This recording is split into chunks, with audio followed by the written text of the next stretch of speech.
capping dalam masa 30 minit berapa kita boleh dapat guys. So jap setting dulu, tengok zone kat mana semua. Lepas tu kita target entry. Lepas entry kita tengok berapa kita boleh dapat take profit guys. Okay, so 30 minit dengan modal 45 USD, lebih kurang dalam RM200 lah, 190. Lebih kurang 190. So kita target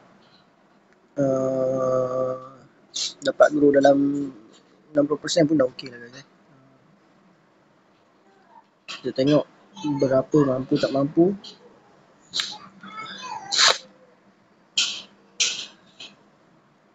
Tunggu sebentar guys, tunggu sebentar.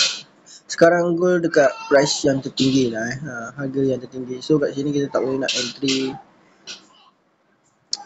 sell yang, sebab sell belum confirm lah guys.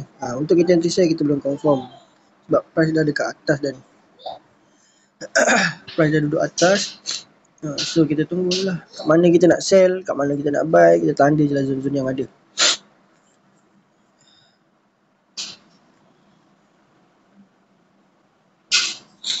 Okay, so kita dah dapat sikit zone.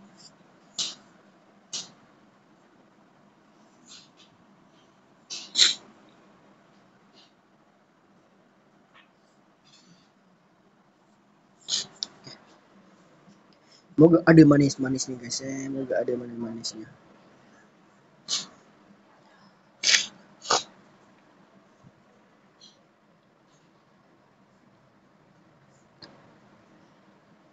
So kat sini kita tengok tak ada apa yang boleh kita entry lah guys. Kat sini pun kalau kita nak entry tunggu dekat sini. Kita tunggu kat situ lah. Kalau dia tak tembus, so kita akan sell.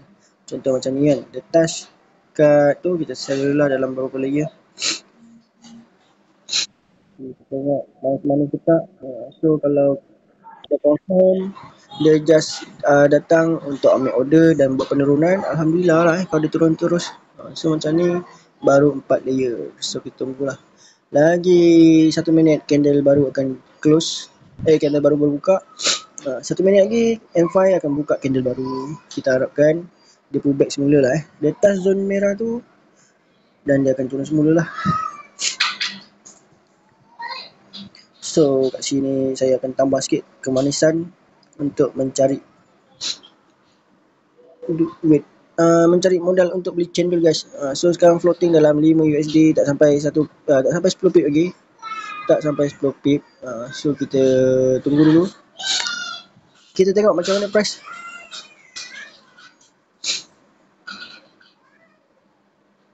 Okay, so dia dah atas zone. Kita entry lagi guys. Tapi line tak berapa okey lah ni. Okay, so ni 45 USD, hampir full margin lah guys. Okay, so dia dah tembus sikit. Let's go, kita tengok adakah dia cari trend line kat atas tu. So saya tunjuk lah. Kalau account ni burst MC lah dia guys. Kalau account ni boleh support floating, sebab ni berapa layer ni dalam 17 layer gitu, 16 layer kot. So tunggu je lah. Kita tengok macam mana price.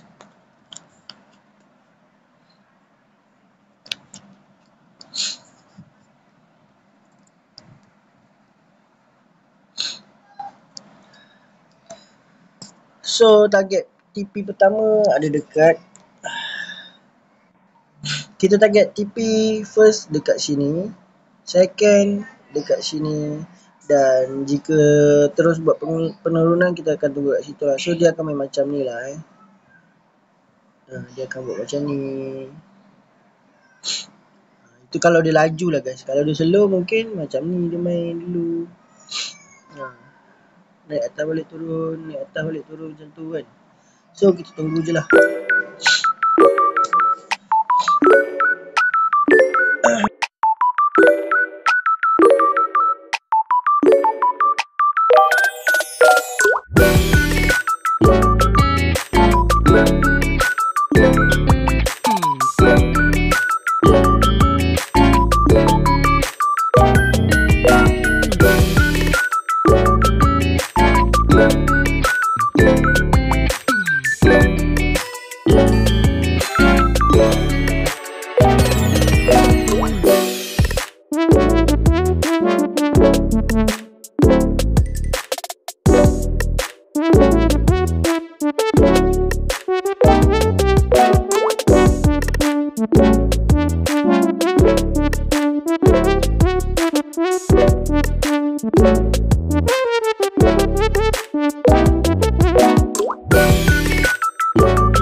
Okay, so daripada 45 tadi kita berjaya growkan jadi 193 guys. So almost 150 USD lah kita dapat. Tengok, dia sentuh trend line, lepas tu dia buat kenaikan semula. So tunggulah dia sentuh ke atas, zone atas tu mungkin dia akan terus naik lah. Ini saya rasa dia nak naik lagi kot. Okay guys, thank you.